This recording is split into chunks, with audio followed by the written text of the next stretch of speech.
Hello everybody, and welcome to what will now be known as Episode 1 of Hyrule Total War. I'll be playing as the Ordon Province faction.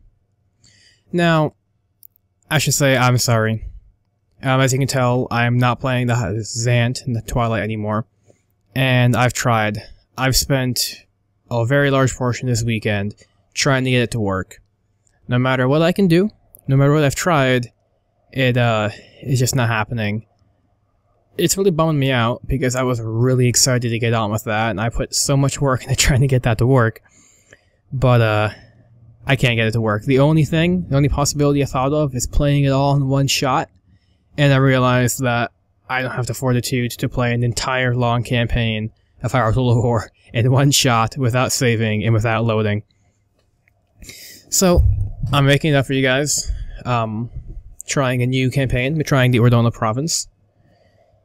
And I guess a little bit of background on them are, they're a subservient and ally faction of Hyrule. In fact, I start off as an ally of Hyrule. And pretty much they're a very large farming faction. All of them, they don't have a very strong military. Most of them are militia and farmers, pretty much peasants defending their land.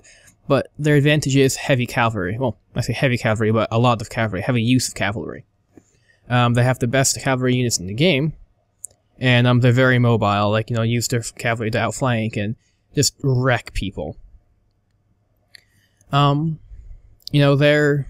similar to Hylians. They're not quite Hylians. They lack the pointed ears of Hyrule. But they're pretty much just a different ethnicity, kind of a offshoot branch of Hylians, though nobody's really quite sure why they don't have the ears anymore. But yeah. So I'll be starting this up, playing a hard campaign, both ends. But before we get there, just because some people have been asking about this, and now's a good time to show it, as you can see, both the Ordon and the Hyrule factions are glowing. Now, Hot Seat functionality was implemented to this version? I don't know. But that pretty much allows you to play as two factions, which you'd have one person sitting in a chair, playing, and then the other person picks up the next turn, and then they play like that. Now, it's implemented by default, and you see they're both glowing. Now, you want to prevent from doing that, all you have to do is just hit Hyrule again, and make sure that only one faction here is glowing. That will let you play a normal campaign, single player, as intended. Now, other than that, I'm playing a short campaign.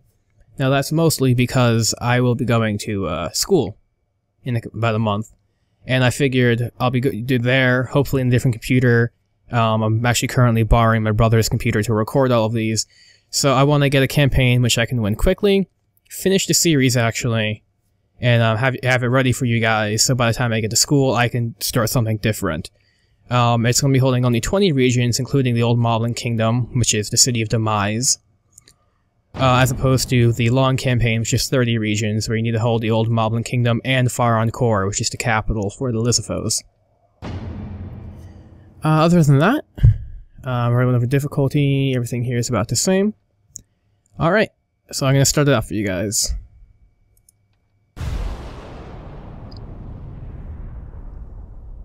Now, I really like these guys. They're one of my favorite factions to play.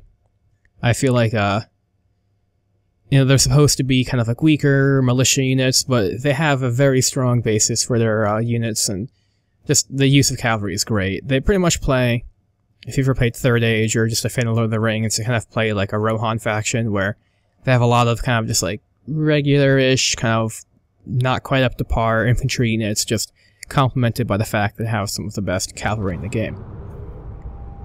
And here we go. I'll let you guys read this if you'd like, but pretty much they're welcoming me to what I believe they call the Circle of Mayors. And what they do is, they're not quite Hyrule, they're loyal to Hyrule, they follow the princess and the kingdom, but out here it's just kind of mayors, it's all small villages, and so it's pretty much they all get together to organize the defense of their areas. And now they talk about how they're enemies to the Moblins, how they come in, they raid, they pillage, and that's why I want to end up defeating the Moblin faction for my victory conditions.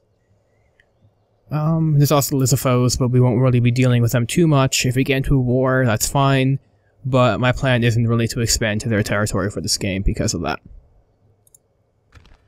Here we go. Here's my capital of Nal Ordona.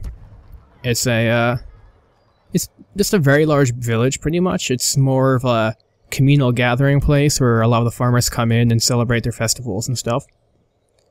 And there's Messi-Wadorna, which is just kind of a regular settlement for now. Now, one more thing before I start. I'm just going to show everybody the map. I had actually meant to do this in my Twilight campaign, but unfortunately I started playing it and I didn't want to end up looking at what the factions had expanded. But I feel like it's just good for everyone to know what the map looks like. Here we are. Here's the Realm of Twilight. It's kept off in a separated area. You're supposed to teleport out. So I'm here. Hyrule starts up here. It's the big Gerudo Desert up here. Here's the Moblin capital of Demise, where I want to end up going. You know, Gorons are up here. It's the Kokiri. Deku Scrubs. Labrina. Subrosians. Horon and the Fairies. Lanayru Province. And the Goma. And the Dark Nuts here. Figured I'd show you guys. You know, a lot of people aren't necessarily familiar with the map. And that was a very good time to show it when nothing's actually happened, because nothing actually happens in the first turn. And without further ado, let's just start playing this. So first off, I'm going to start building some militia bases, my cities, just so I can start pumping out units as quickly as possible. And once the units start getting built, I can, you know, expand out and get as much of a solid base of land as I can before I start invading, because I really want to be comfortable with what I have before I start expanding to other people's territories. And, because there's no special events here or anything, I can actually just start building generals right away. Now, generals, for this faction, they are in a group called Goat Lords, which are an incredibly amazing heavy cavalry unit where they ride Ordona goats, which are these massive, very circular horned goats. They kind of look like that, but real. And here's my faction leader, Mayor Bo. He's just a mayor. He's kind of a semi-important character in Twilight Princess, but just a guy. He can fight, just leads people. Pretty cool, I guess. But first thing I'm gonna do is move out. Build a watchtower here. I'm gonna immediately start expanding south into the area which we'll eventually discover will be the area where Icona spawns. I'm gonna start taking these guys, and I'm going to move them. And there I want to go. I think I'll start moving out in this direction. I'm gonna start looking for new territories here. But in that, just start constructing things. Obviously, the beginning of the game is a little bit boring. I start building an embassy actually right away, because now that I have to deal with other factions, it's actually a lot easier and a lot more beneficial for me to start building diplomats immediately. And start pumping out forces, and the general idea is just to build a couple of strong armies and then just start grabbing up all the rebel settlements that are around.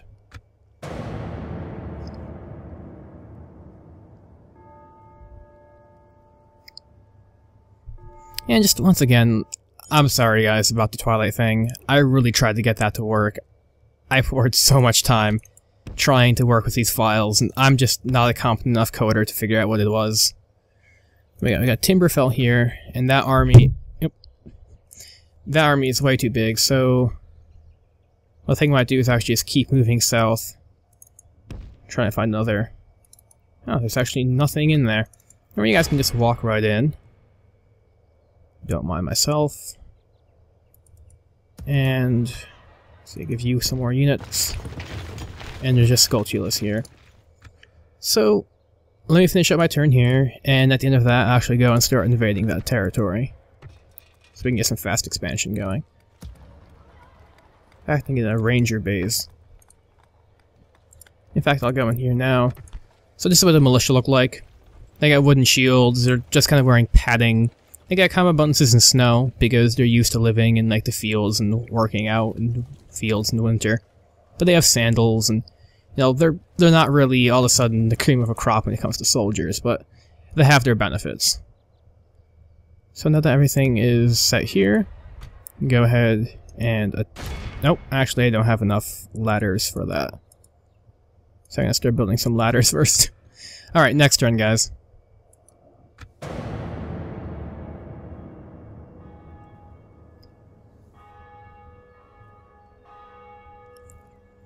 Well, if you notice, I make a lot of money here already. Now, I don't really remember exactly what it was, but the Palace of Twilight, the capital of the Twilight Realm, I think I made something like 600 gold per turn, or rupees per turn, rather. And my capital makes almost 800. My second city already makes that much. And, well, it's a lot more money. You know, the economy is much better in this area. And my general's been completed. Now, there is a strange bug that happens, where there's actually 2 generals that spawn here.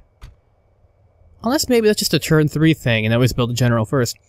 But one of them, his retinue is just regular militiamen. So he's still a general, he's useful. In fact, I'm gonna move him up here. But the other one, is it Torilius? His retinue is goat lords. And here they are, heavily armored goats charging in. And these guys just add so much to my combat efforts. Because they're just a very powerful unit. And they allow me to expand much better. Still building more generals. I get a lot of money now. Build some trails. Still building a ranger base. I'm gonna go ahead and start building some watchtowers. I have a lot of land, and it is really hard to police all of this. And go up, watch some of Hyrule. Hyrule is gonna eventually, if not already, expand its borders. I think, yeah, Hyrule's border is like right here. Just gonna move you out and start looking around mostly. And I'm gonna go ahead and I'm gonna attack Eldara. I should have the ladders now. Go ahead and assault that. And yeah, it's just all Skulltulas. Now, I don't actually know how strong these guys are, but it should be fine.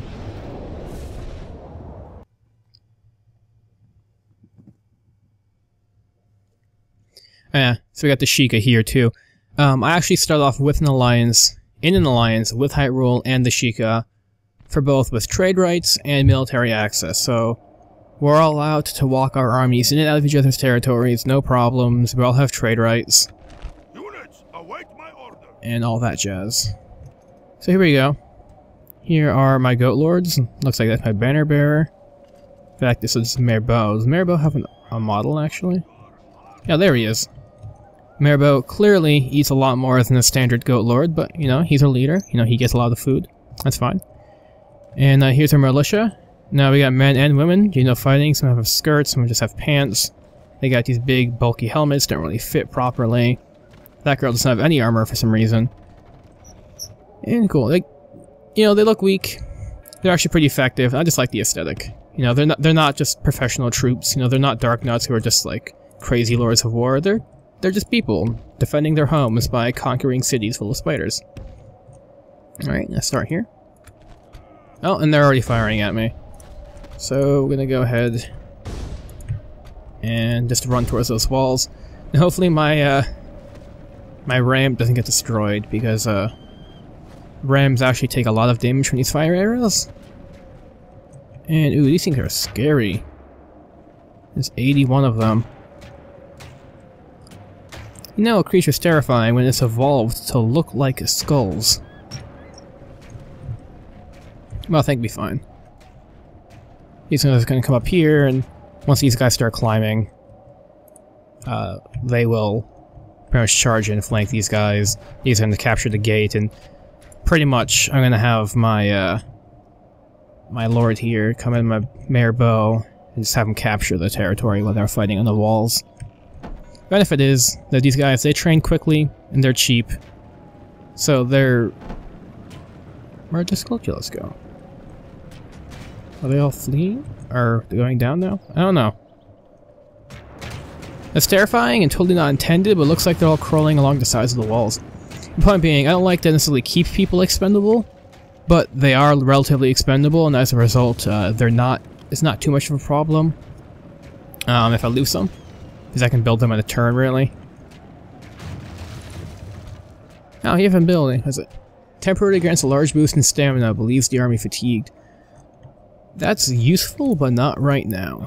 I think move you guys up, so you're ready just to charge in. I want you guys to charge these Skulltulas on that side.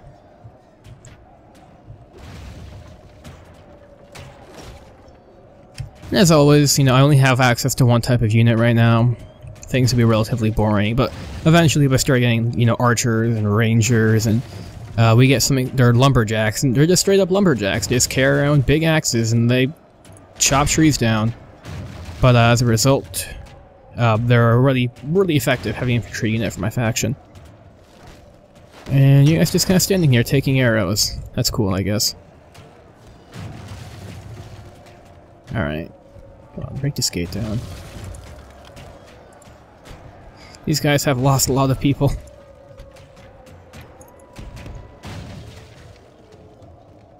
Oh, oh. Apparently you guys have never climbed a ladder before? I don't know. Come on, can you guys attack these guys? Alright, well. Shouldn't be too much of a big deal. They knew the risk. They all knew the risk. Oh, they're already fleeing. How do these guys just run straight up?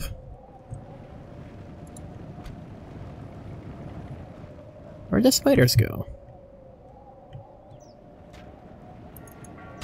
And you guys just start fighting these Skulltulas right here. Oh, wow. Oh my god, wow. Why are spiders so terrifying? Here's my goat lords just charging in. Clearly have no cares.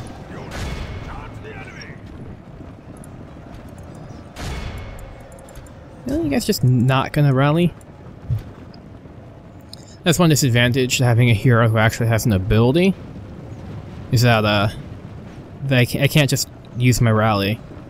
I have to call the I have to use this ability, which isn't entirely useful right now. It will be useful, but not today.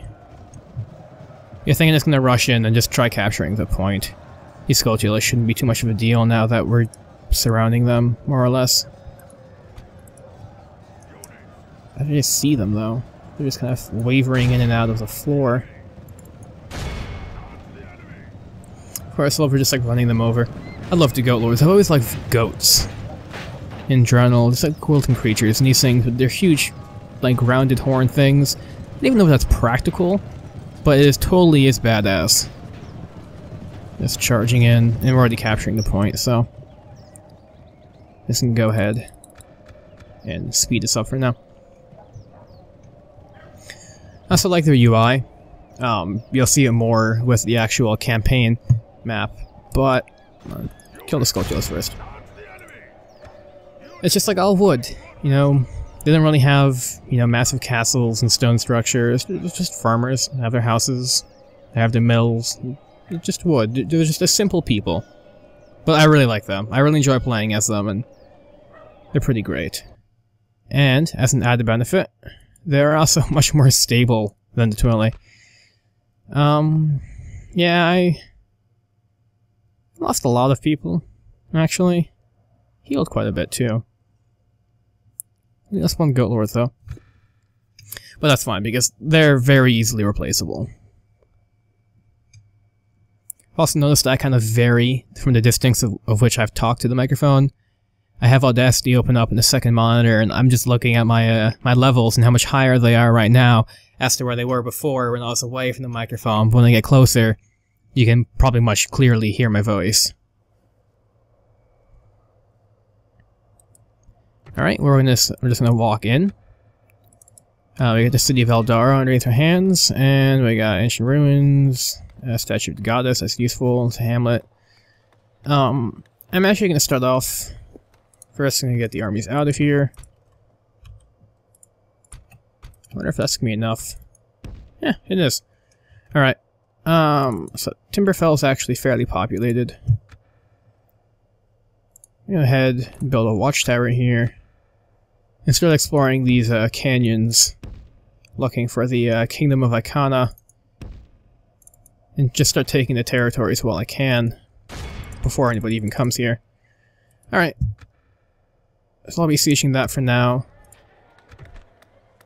I'm making a lot of money, so I'm gonna go ahead and build a militia base. And you guys can just walk right in. Just walk in. And if I'm correct, yeah, this settlement doesn't have a single strict goddess worshipper, in fact having a number of Majora worshippers here. I don't actually seem to be able to do anything about that. I'm not entirely sure how the game functions, but I'm pretty sure it has something to do with,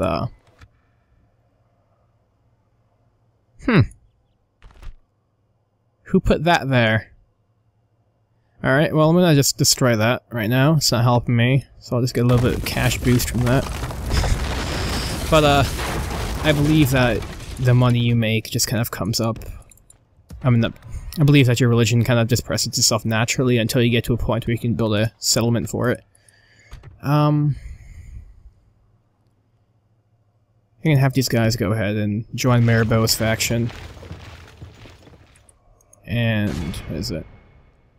2 turns. Alright, well, I'll siege that for 2 turns. Make sure everything's recruiting. Building. Building, recruiting. Can't recruit anything this turn. I have this other general, actually. I'm gonna keep this guy around. I'm gonna build a couple of watchtowers here. I like to build a watchtowers like right on the border, especially where territories meet. So I'm always observing. But I'm gonna keep this guy just around here. Make sure the Lizafos don't come in. And once I start building more units, I'm gonna start supporting him, so I can capture this. And once this this side of my territory is finally done, I'll probably give an army to Helusol, and I'll start expanding out eastwards, or westwards rather, until I can capture the City of Demise. Alright guys, well, thank you so much for bearing with me, trying to get a good look at my territory. It's about what it looks like right now. Once again, I'm so sorry about the Twilight thing. If we ever get it to be fixed, I really do plan on going back to it. Depending how long, I might just restart the series, or I might just pick up where I left off. But thank you guys for watching, and I hope you guys come back for the next episode.